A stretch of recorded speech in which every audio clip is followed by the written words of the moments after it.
Okay, great. Well, good afternoon, everyone. The first webinar in our series is the evolution of service delivery for people living with intellectual and developmental disabilities in the United States.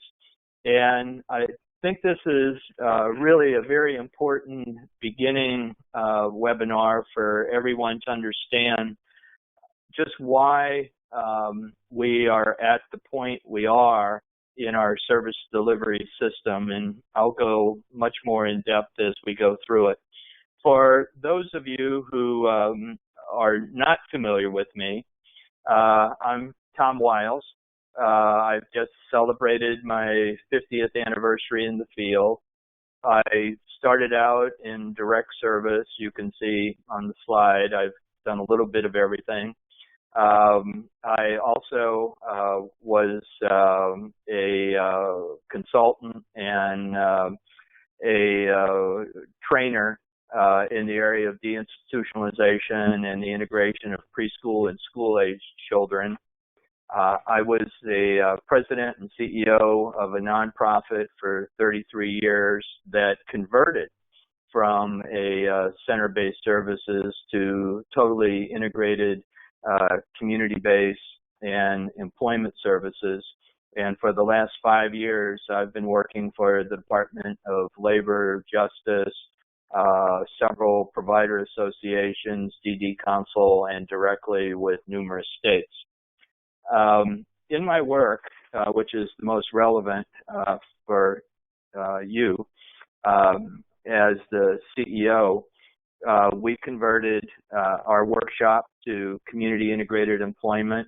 We moved our facility-based services to community-based services, our early intervention to typical daycare settings, our private segregated school back into the public schools with continued technical assistance from my staff. We downsized our ICF residents. We had a whole slew of them, to small homes and apartments funded through waiver.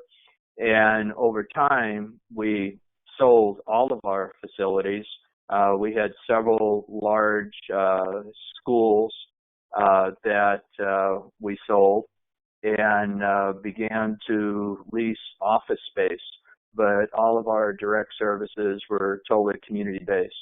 And I know a lot of people, as you begin in the transformation process, there is anxiety about how are we going to do this. And over the course of this coming year, Jenny and I are going to share with you a lot of really simple, straightforward techniques about how to make the transformation.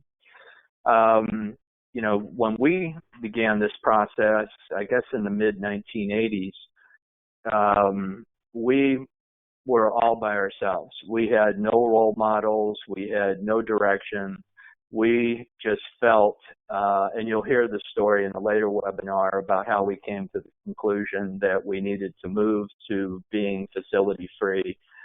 But on the other side of the transformation process, we were very successful. And I really want to share that concept with you, that this isn't a losing proposition.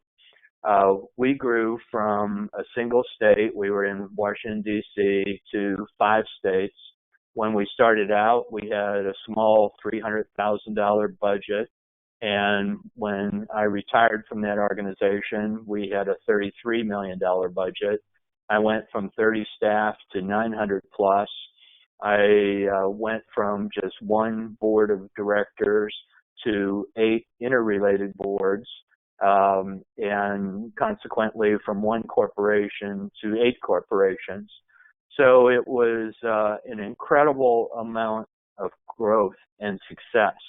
And the people that we were serving went through the transformation with us. And as I know some of you who have started the process and have people more in the community, the change in life for people was just astounding. That, you know, the goals personal goals that they were able to meet was far beyond any expectation that we ever had for them at the end. For this webinar, there's 4 simple objectives. We're going to talk about the evolution of services in our country. Started as institutional services, we moved to center-based services, and now we're moving to community-based services. And we're going to talk about what all that means. The impact on individuals receiving services through these various models. What has driven these service changes, the legislation and litigation, especially in the last 30 years or so. And what does this mean for you as a service provider, the impact on states and the state agencies, and for the individuals transforming to community-based services and their families. So,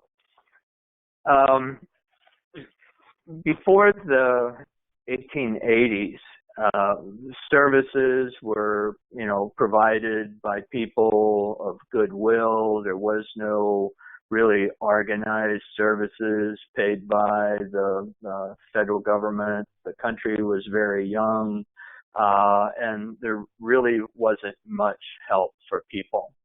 In the 1880s, some American cities even had beggar laws and ugly laws where it was illegal for any person who is diseased, maimed, mutilated, or deformed in any way as to be unsightly or disgusting to expose themselves to the public. So, people were hidden away. Parents were ashamed of their children. They were stigmatized. In 1848, the first residential institution for people with mental retardation, now intellectual disabilities, is founded by Samuel Gridley Howe at the Perkin Institute in Boston. And during the next century, hundreds of thousands of folks with developmental disabilities and intellectual disabilities would be institutionalized, many of them for their entire life. Here's a snapshot of the first institution for folks with intellectual disabilities, the Perkin Institution in Boston. The early services provided to people had a variety of missions, protection for society. Let's get these people away from us. When I worked at the institution, a lot of people were placed there as punishment. It was basically a prison. A lot of medical research was going on, medical treatment. Some of it was very abusive, as researchers were looking for ways to prevent intellectual disabilities. Some had good intentions of education and employment training, but throughout the years, regardless of what their intention was, things would go radically amiss. In 1855, the first psychiatric hospital in the United States would be founded, St. Elizabeth Hospital in Washington, D.C. It was huge. It was a city into itself.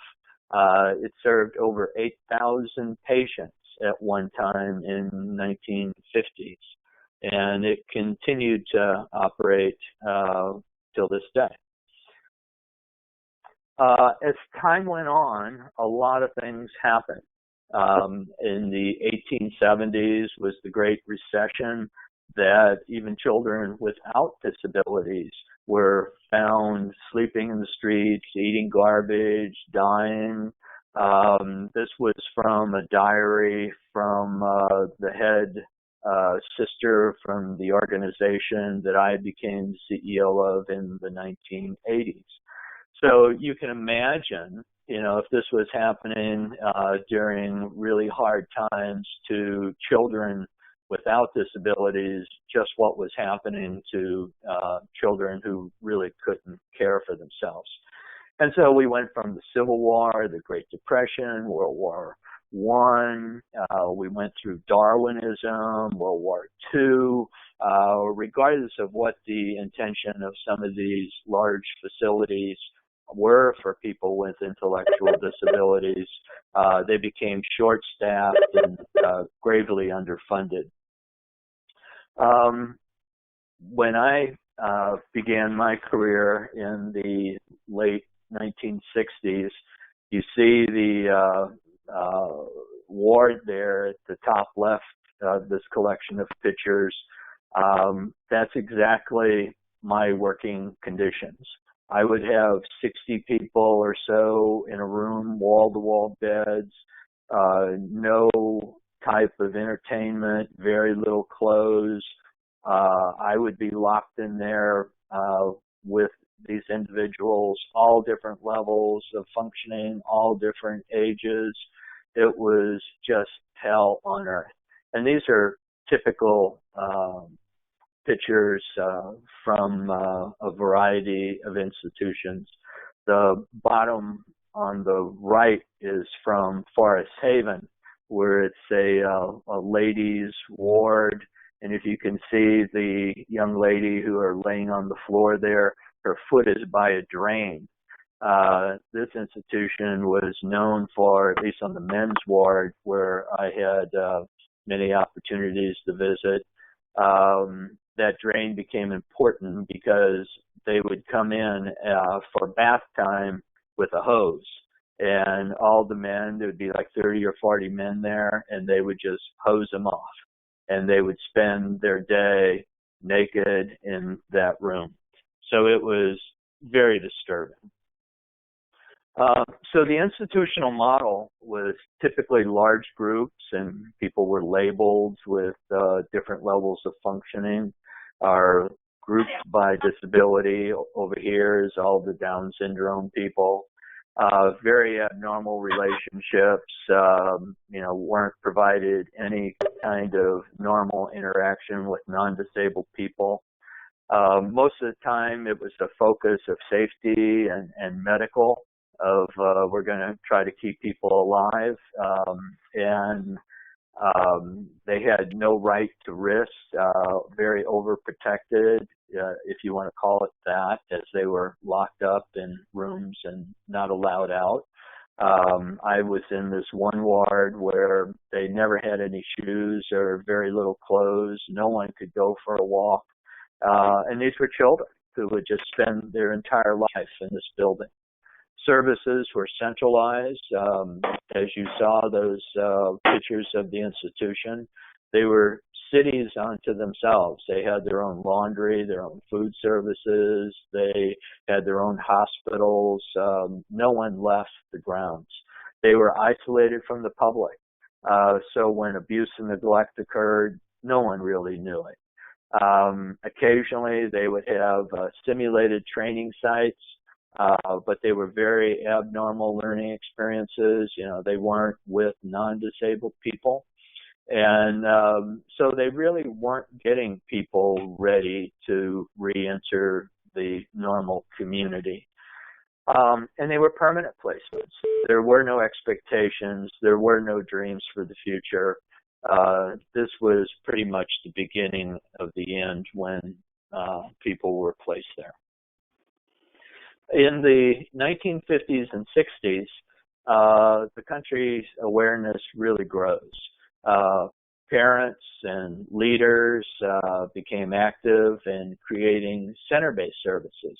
Let's get these people out of these large institutions and closer to the community where parents could at least go visit their children, have interaction. And President Kennedy was a strong advocate. His sister had intellectual disability, but as a sign of the time, his sister was made to have a lobotomy. His sister went to church in the neighborhood where our agency was located. She never came to us, but it was said that they were very sad that they made that decision for her. Johnson was a school teacher and helped funding for our programs, and Hubert Humphrey had a grandchild with a disability. So the momentum began to grow to change services. So a lot of center-based training through charitable organizations, through churches. This is actually the picture of my first agency that I was the CEO. It was very small. We had about 30 children with intellectual disabilities, and it started in 1956. I arrived there in 1980. But regardless of the slow transition to center-based services, segregation really remained the norm. Even in center-based services, people were segregated. It was the only option for families. Institutions were really the primary focus of care at that time. There was no right to public education, rehabilitation, or inclusion. And there were really no choices and no dreams for the future until things began to change in the 70s. In the 70s, there was a series of class action lawsuits across the country against large institutions. You had Pennsylvania, Alabama, Washington, D.C., New York, Maryland. There were many more. And the federal litigation was about that these institutions violated the constitutional rights of the people who were residing there. Public funding for center-based services in the community was up until 1980s was primarily in the institutions, but in 1982, Medicaid created a first optional waiver program, and most of you now are funded by the waiver. The waiver program was fairly unique in that Congress said that if a state, on average, could spend the same amount as they were spending for the institutional care, they could waive all of the institutional regulations. There were other regulations that evolved, but you could get away from these very institutional requirements for caring for people. That was one size fit all. Everybody got the same kind of services. And now they were saying, we could waive all that and break it down into more normal kinds of situations in the community. And today, all of the states use the home and community-based waiver through a range of funding streams. And we'll talk about that in a little bit more specifically. As you can see in this chart, over time, that from 1995 and moving forward, that funding for institutional care continued to decline over the years. And I believe today waiver funding is much more on a national average than institutional funding. So there's this trend that continues to evolve. In the 1970s, because of all that litigation, there was a deinstitutionalization movement. Let's get these people out of here. And with that, we began to move people out of ICF, MRs, in the institution and move them into the community. and we started creating fairly large group homes, maybe 8 or more people living together, center-based day programs, and sheltered workshops. So this is the beginning of the model, the center-based model that most of us have today. That took 100 years or so to finally get to, from the mass institutionalization of people. But the institutional issues persisted in the center-based model. People were in the community, but are typically not included in the community in a normal, consistent way. People are still segregated in the center-based model, where there's a lack of non-disabled role models. Most of the relationships, at least in the center, are paid relationships, staff. People don't have many non-disabled friends. It's still more of a medical model of taking care of people, not providing opportunities for risk, that we're always getting people ready. But somehow people never get ready. We really don't place that many people in the community under the center-based model. They're not within the public view, so who knows what's going on. People have very few choices and a lot of unmet dreams that, there's a lot of people who want jobs, who want to have non-disabled friends. And what I found, and I actually did this myself, I'm sorry to say, is some of the most capable people are often retained in the workshop for the sake of the workshop survival. We can't let Joey and Bill, go get a real job in the community, even though they might have a mild intellectual disability, because the whole sheltered workshop will fall apart. Our survival as a business is depending on keeping these people back. And I'm sorry to say, too, that what I realized as CEO, I bought several multi-million-dollar buildings, and I wanted to fill them up because my funding was based on putting people in those buildings. In 1972, Head Start came out with a mandate that 10% of its enrollment opportunities had to be for children with disabilities. So for the first time, it was being mandated that children with special needs needed to be with non-disabled people and to grow up in a non-disabled community. It was a big change in our country and our service delivery system. In 1975, it followed with Public Law 94-142, the Education of All Handicapped Children Act, and now it's called IDEA. And it required all public schools accepting federal funds to provide equal access to educate children with physical and mental disabilities. You had to create an educational plan for these children, emulating as closely as possible the education experience of non-disabled children. And it required a least restrictive environment that allowed a maximum possible opportunity for these children to interact with non-disabled students.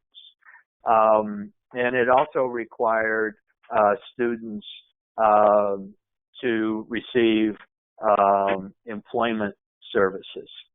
So things began to change, and the expectations of parents began to change as they saw their children future changing and being part of a non-disabled community.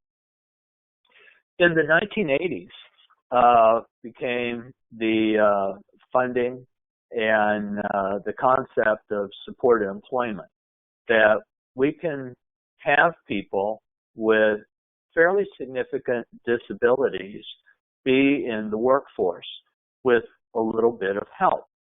And it was a major change. Instead of let's train somebody maybe forever and then try to find a place for them in the community, we started to look at what skills, what interests does this individual have now. Let's take those skills and interests and place them in a situation where they can grow and have a job now, and we will train them on the job. And so a lot of things changed. At our agency, this was a big breakthrough. So this was like in the early 1980s when this occurred. And my agency, I began to send people in about 1985 to supported employment training. And I had hundreds of people in center-based programs. I had 2 large buildings that could hold hundreds of people. And our staff began to place people who were institutionalized for their whole life, from some who were dropped off when they were a couple weeks old at the institution and who were now 40 years old. They had very little social skills. They may not have even been verbal. And some of them had maladaptive behaviors and even considered dangerous. And suddenly my staff were placing them in really high visible integrated settings at minimum wage or above. And within months, they began flourishing. They were just totally different people. And that initial almost experiment at my agency changed all of us forever. And we were on our path then to the transformation process of how do we integrate all of these people back in the community with our support. So we began that process. In 1990, became the Americans with Disabilities Act. And it required equal opportunity to benefit from the full range of employment-related opportunities available to others without disabilities. It required access to public services by individuals with disabilities in the most integrated settings, and to allow folks to interact with people without disabilities to the fullest extent possible. So that was on the books for about 9 years when the Olmstead decision came down. In Georgia, a few women who had been institutionalized decided that they didn't want to be institutionalized, that they wanted to receive services in the community. And the state said, no, we're not going to do that. You have sufficient services here at the institution. Well, they won their case based on ADA, that the court said that this prohibited unnecessary segregation, that services should be provided in the most integrated setting, and that segregation included settings that were populated exclusively or primarily with individuals with disabilities, and that settings that provide for daytime activities primarily with other individuals with disabilities. So they were saying that this segregated service setting really had to end. In Massachusetts in 2013, they were one of the first states to come up with a plan to formally close the door to sheltered workshops as of 2014. It took them a little bit longer. It took them to 2015 to do that. They set a goal that people were to be in integrated individual or group employment at least at minimum wage or higher, and are in community-based day services, not center-based day services, but fully included into community activities. That we would continue to transition individuals from community-based day services, those people who went there, to integrated work opportunities that paid at least minimum wage, and that we would be phasing out any group employment settings that paid less than minimum wage. And they would set criteria for development of new affirmative or social enterprises, which means that businesses that a provider would actually operate as opposed to being out in really a typical community employment site. So that was a major change.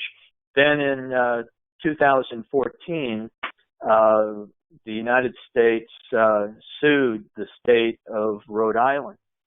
The state of Rhode Island had a practice of putting people from school directly into sheltered workshops without any choice of real integrated competitive employment.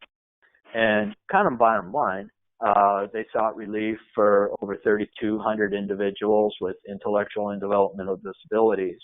And they were ordered to have real opportunities for real employment in the community at competitive wages and integrated day activities for non-work hours. So that was a big change. In 2014, at the same time, WIOLA was enacted by Congress. And it's the Voc Rehabilitation Act was amended. And it required a much larger role for public vocational rehabilitation agencies working with people with disability to make the transition from school to adult life, so that they were going to play a bigger role in public school system. It intended to limit the use of sub-minimum wages. It created a definition for both customized employment and supported employment. And it said that competitive integrated employment was the optimal outcome for people with disabilities. So we're really getting away from caring for people and helping facilitate them being in the regular workforce. We also established two requirements for people to be in sub-minimum wage. One, for individuals with disabilities 24 years of age and younger, must be provided with various services designed to improve their access to competitive integrated employment.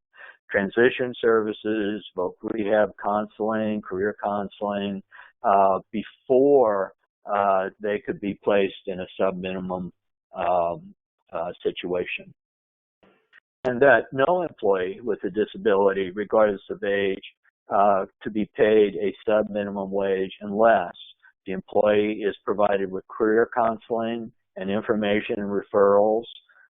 The employer provides information about local self-advocacy, self-determination, and peer mentoring training opportunities, and provide this at least every 6 months during the first year of employment and at least annually thereafter. So we're really getting away from warehousing people with disabilities, of providing sub-minimum wage, of provider agencies operating businesses. The focus is intended that providers such as myself and you, that we are to assist people to be in the community, either participating in the community or have a job in the community. The definition of competitive integrated employment is very specific and is essential to understand where we're going as providers at this time.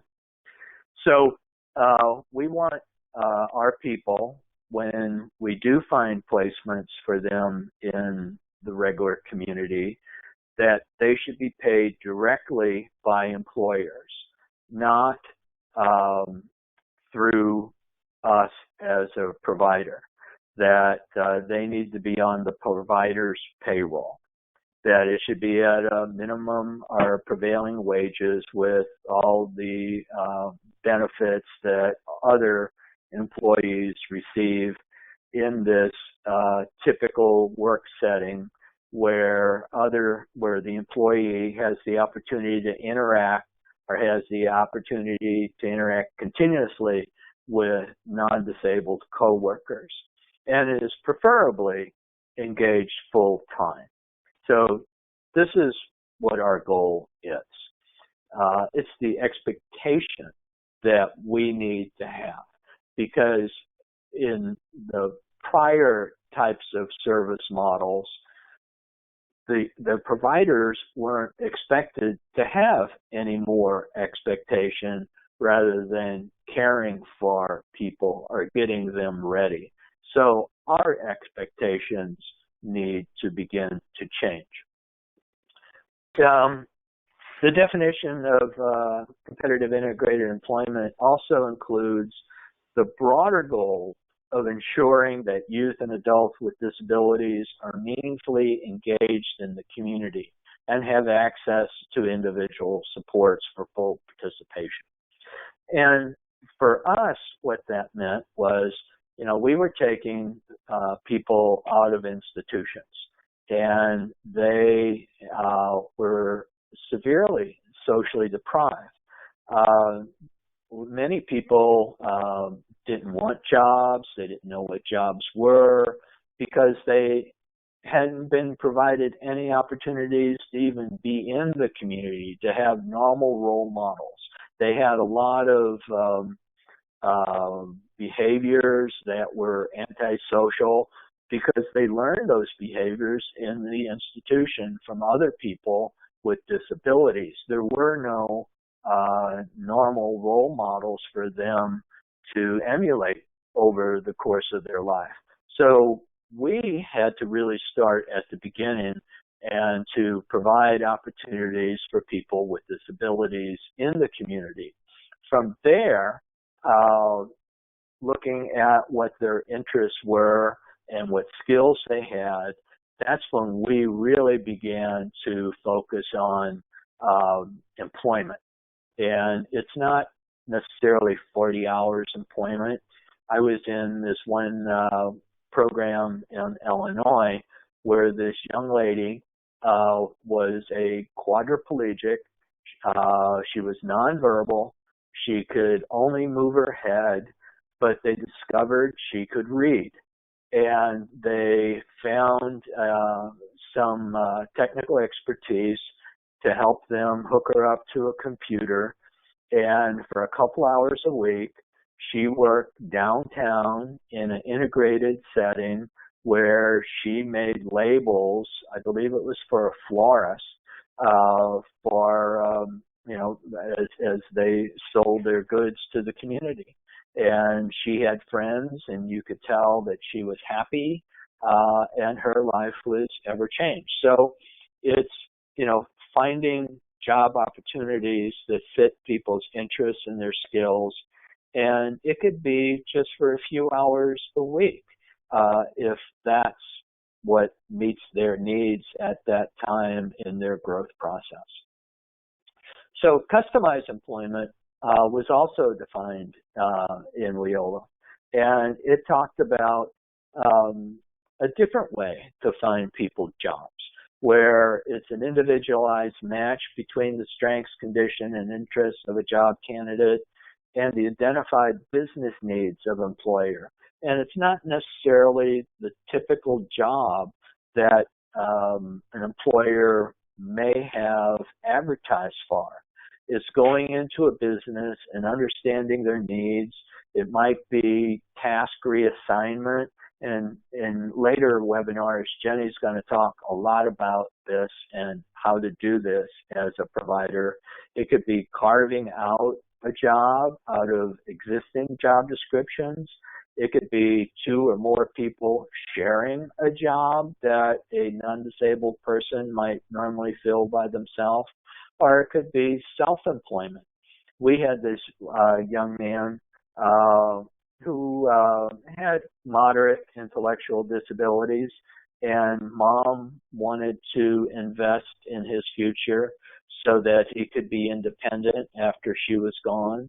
And she began to invest in vending machines and with us help negotiate at various sites, at businesses throughout the community, places to put the vending machines. And her son came in and stocked them and replenished the money for change that was in the machines and created his own business. Future legislation.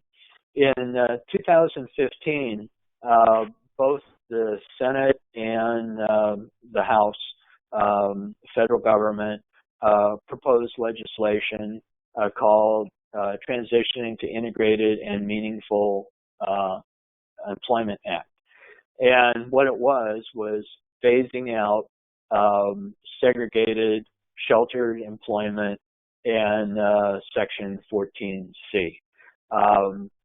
That didn't pass at that time, but it was first introduced by both houses of Congress. In 2014 came the settings rule. And a lot of people providers have anxiety about the settings rule. And both Jenny and I in the next 8 months or so are going to help you through this about what it really means, how this is going to fit into the whole employment first concept. This is just part of the whole evolution of moving services into integrated settings. So what Congress said in these new regulations about waiver funding was that by 2022 now, they changed the date, that funding for people using waiver, that these settings for service provision had to be in integrated settings and support full access to the greater community. So instead of being in a center, learning to cook in the center, maybe it's taking it out into the community, maybe at a junior college or a restaurant or some other setting where other people take cooking classes. The settings have to ensure individual rights of privacy, dignity, respect, and freedom from coercion and restraint, of course, optimizes autonomy and independence in making life choices, facilitates choice regarding services and who provides them, and we're going to talk in the next 8 months or so all about choice. Some providers have real challenges about the word choice and that providing people choices. So we're going to talk about that. What Medicaid is not going to fund is publicly or privately owned facilities that provide inpatient treatment on the grounds or immediately adjacent to public institutions, or have the effect of isolating individuals receiving Medicaid-funded home and community-based services from the broader community, which is, the model that I inherited when I was the CEO, was pretty much totally segregated, and we isolated people. except for field trips. And when we talk about integration, we're not talking about field trips. We're talking about facilitating somebody's life in the community to the fullest extent possible, not random occasional visits to the community, but how to live in the community. In 2015, much like Rhode Island, there was another court decision. And it was pretty much the same thing, that the state was targeting people with intellectual disabilities, and when they left schools, they went straight into sheltered workshops. And the federal court said, you can't do this. And they closed the door to all their sheltered workshops, and they began moving people into integrated competitive employment and community engagement. What just happened this year in this session is both the House and the Senate have come up with pretty much the same legislation as what was proposed a year or two ago, of shutting down shelter workshops and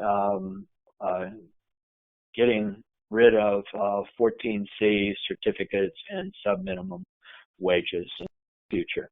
So that hasn't been passed yet, but it's been proposed again. And this is by, both the Senate and the House. So you've got Democrats and Republicans working together to pursue this. So I think this is, destined to be passed sometime in the future. And there's 193 co-sponsors in the House and 30 in the Senate now that would, this is another bill, raise the wage bill, raising minimum wage from $7.25 to $15 over the next 15 years. It would get rid of 14C sub-minimum wage certificates and move the ball forward to full integration of people with disabilities. So what you have is over 50 years of steady movement towards full inclusion. We've got several different models, always of doing business that, a lot of people may think, what the institutional movement was really bad, or, maybe some people now think the center-based movement is bad. It was just a sign of the times. It's an evolution of, at one time these people got nothing. They were beggars on the street or they were locked up. And people began to search for ways to facilitate them having full lives. And as the time has gone on over the last century or so, we've learned how to do things better. And so we have a new way of doing business. And so this whole evolution brought us to Employment First. And Employment First is not litigation, it's not legislation, it's public policy that the federal government and many state governments have approved for moving forward. And it's a public policy and it's a fiscal framework where employment in the general workforce is the first and preferred outcome in the provision of publicly funded services for all working age citizens with disabilities, regardless of level of disability. So it's a philosophy of this is the expectation that we must have and provide vehicles for people to fulfill this expectation. Now, just like you or I, your mom, your dad had expectations for you. if they didn't have expectations for you, you probably wouldn't have been in this field. You probably wouldn't have had the education. You wouldn't have had the opportunities that make you you. So what it's saying is we need to have new expectations. And that under this approach, somebody needs to mute their phone, please. Under this employment first philosophy, states' publicly financed system are to align their policies, their regulations, their service delivery practices, change their rate structures, and commit to competitive integrated employment as the priority option for people with significant disabilities. So that's what you're seeing, and that's part of what this webinar series is about, is that the state of Alabama is aggressively trying to align their policy, come up with new regulations that can help providers facilitate moving in this direction and to change their reimbursement structures. So our new service model, the new philosophy, that the new expectation that we as service providers are to have is advancing competitive integrated employment infused with community integrated engagement. And as I said, our agency, while there was a handful of people that we could move immediately into employment because they had the interest and skills, we really focus a lot of our attention on community integrated engagement because so many of our people were so socially deprived. They had not been in the community. They didn't have the values, the norms, the social expectations that we needed to provide them opportunities to engage with non-disabled people to get those skills and so we could see what interests they had towards moving towards employment. It's not a movement that's going to happen overnight. You're not going to be able to do this in a year or two. You'll start the process.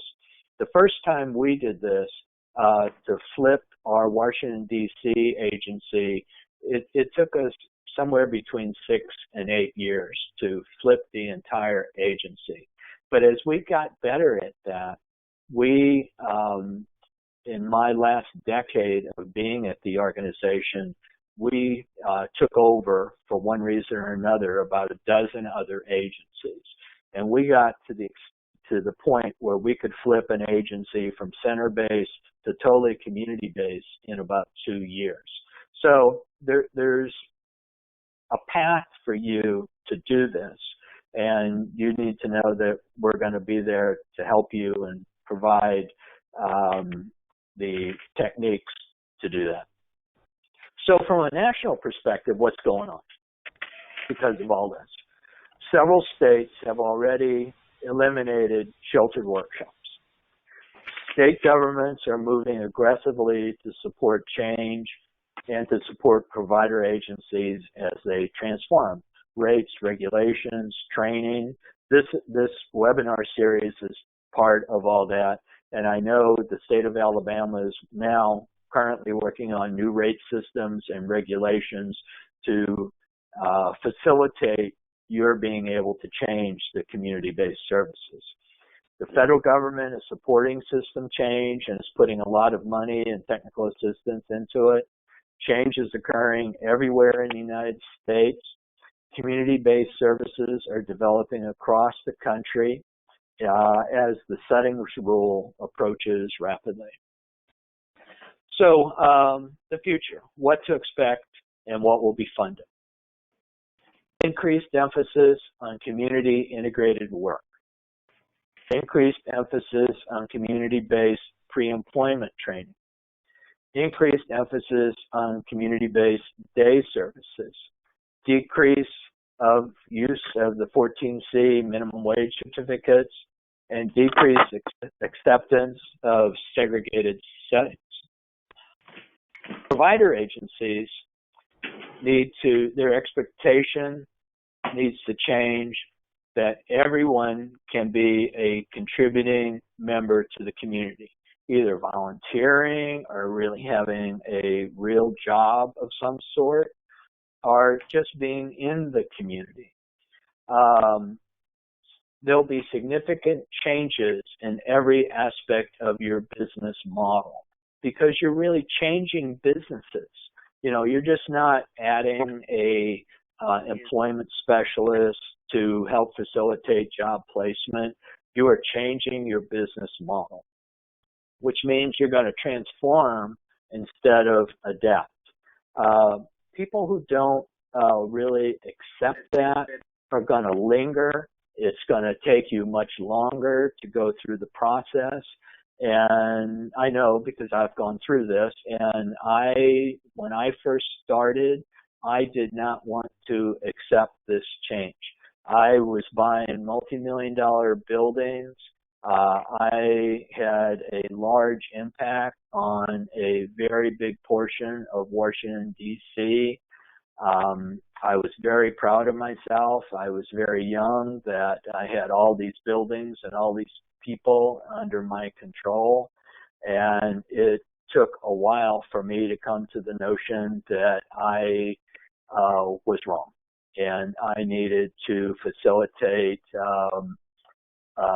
what my staff had found out and what techniques they were showing me that we could do much better in improving people's lives. That assessment of your current business practice is critical, and we're going to walk you through assessment tools of how to look at your business. That leadership and planning is essential. You can have the best staff, the best ideas, but if the leadership, if the board and CEO are not supportive, you're not going to change.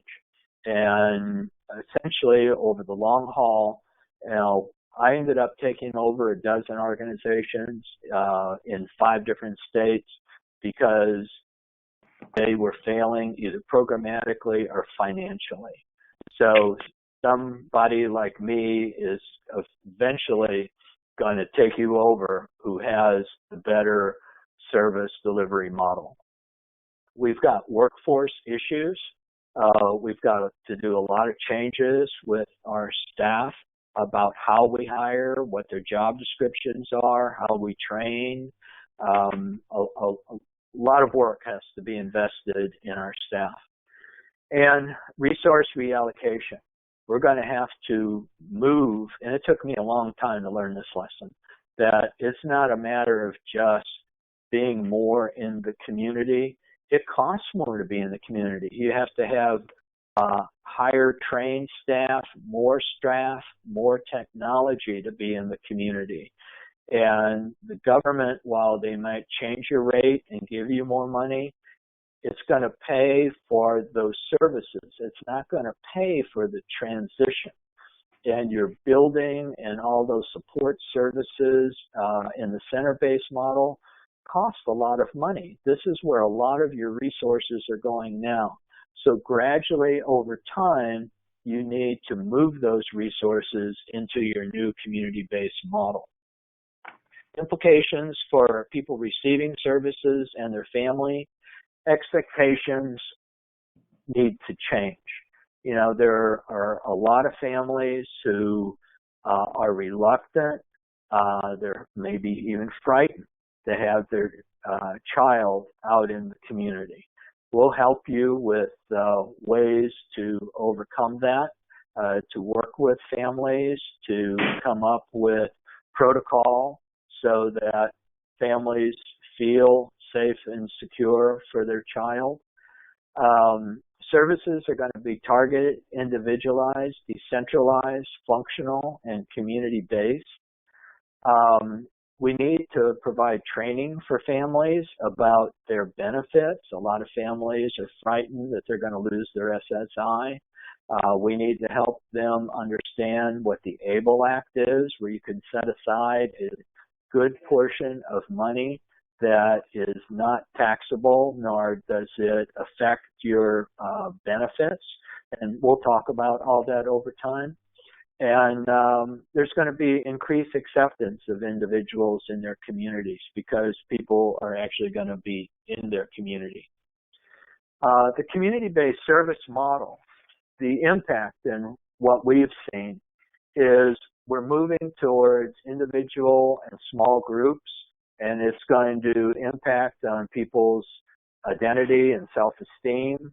It's going to be more integrated in the community where they're going to have typical community role models, normal relationships that's going to help independence and social skill development.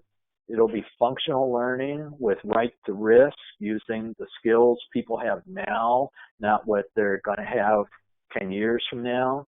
We're going to decentralize services with unlimited provider capability. When I was growing my agency, I could only be as big as my building was. And what I discovered was I could be in 5 states, and I didn't have to invest in any facility. And our reach was limitless. And now I believe my agency is in 2 additional states. We're in a place and train model, learning by doing. And people are going to have educated choices, not just choices. You know, I want to be here with my friends. I want to sit in the building and do nothing all day. That's not a choice because that's where a lot of people came from.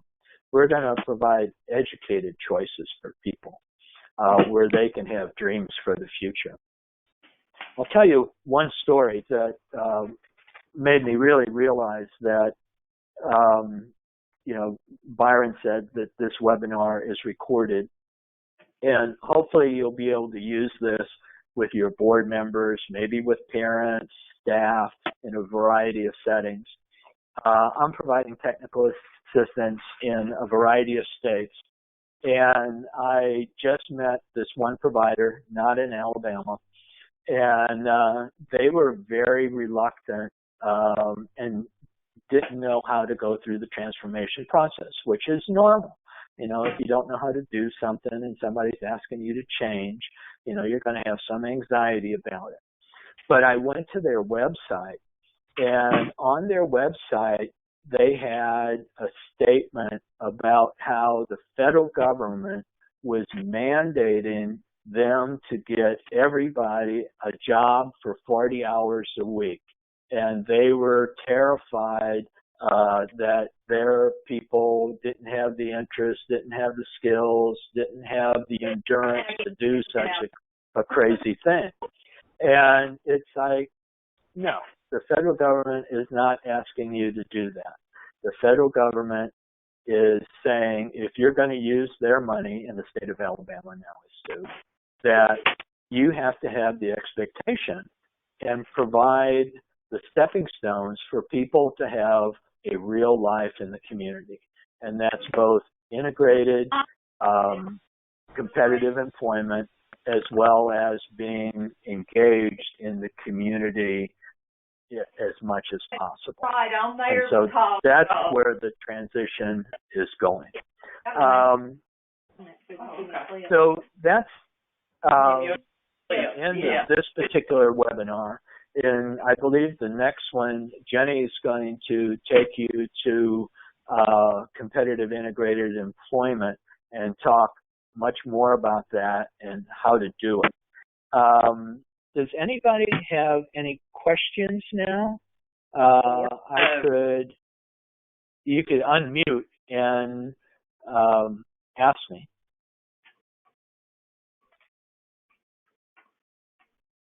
Anybody?